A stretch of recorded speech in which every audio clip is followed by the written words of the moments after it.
செல்லமுத்து சேதுபதி, ராணி சக்கந்தி முத்தால் இவருடைய மகளான பெண் விடுதலைப் போராட்ட தலைவி வேலு நாச்சியார் இவருடைய வாழ்க்கை வரலாறு. ராமநாதபுரம் அடுத்த சக்கந்தி என்ற ஊரில் 1730 பிறந்தார் வேலு நாச்சியார். விஜய ரகுநாத செல்லத்துரை சேதுபதி மன்னனின் ஒரே மகள் இவர்.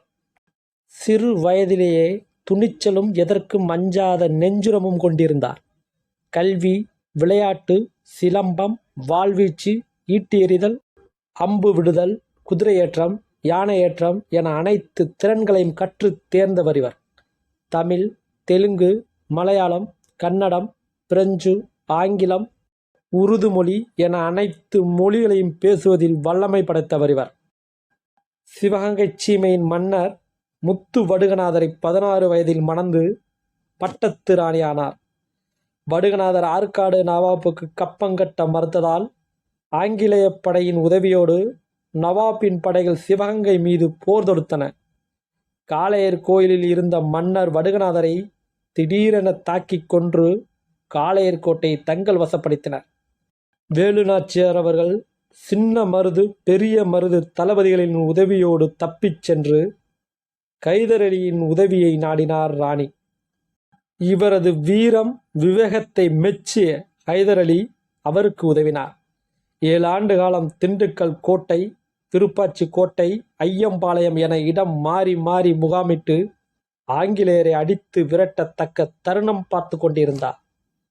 ஆங்கிலேய படையை அழித்து நவாப்பை வீழ்த்தி சிவகங்கை சீமையில் தங்கள் அனுமன் கொடியை மீண்டும் பறக்க விடுவது என்று சபதமேற்றார்.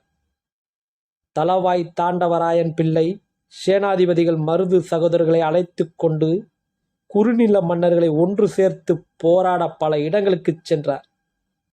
எப்படி அவர்களை தாக்கி வீழ்த்த வேண்டும் என்ற உத்திகளை வகுத்தார். 1780 ஹைதர் அலியின் படையை தலைமையேற்றி நடத்தி சென்றார். தன் படைகளை 3ஆக பிரித்து மும்முனை தாக்குதல் நடத்தி வெற்றி வாகை சூடினார் வேலு நாச்சியார். விஜயதசமி அன்று சிவகங்கை அரண்மனைக்குள் இருக்கும் ராஜராஜேஸ்வரி கோயிலில் பெண்கள் வழிபாடு நடத்துவது வழக்கம். வேலு நாச்சியாரும் அவரது மகளிர் படையும் ஆயுதங்களை ஆடைக்குள் மறைத்து கொண்டு கூட்டத்தோடு கூட்டமாக அரண்மனைக்குள் புகுந்து திடீர் தாக்குதல் நடத்தினர். கோட்டையை கைப்பற்றவும் செய்தனர். சத்திர புகழ் வாய்ந்த இந்த வெற்றி கிடைத்தபோது இந்த வீரமங்கைக்கு 50 வயது இருக்கும். இந்திய சுதந்திர போராட்ட வரலாற்றிலேயே ஆங்கிலேயரை வென்று முடிசூடிய ஒரே ராணி இவர்தான். ஆங்கிலேயரின் கொடி இறக்கப்பட்டு அனுமன் கொடி ஏற்றப்பட்டது. சிவகங்கை அரசியாக பதவியும் ஏற்றார். இவரது ஆட்சியில் சிவகங்கை பல்வேறு வகையிலும் வளர்ச்சி அடைந்து படையெடுப்புகளால் சிதைந்த கோட்டைகளை சீரமைத்தார். விவசாயத்தை விரிவுபடுத்தினார். ஆறுகளை அகலப்படுத்தினார். துணை கால்வாய்கள் தோண்டப்பட்டன. கோயில்களை செப்பனிட்டார்.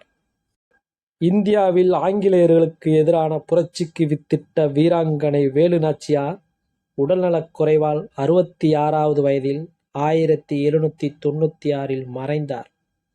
இவரது பெயரில் 2008 தபால் தலை வெளியிடப்பட்டது.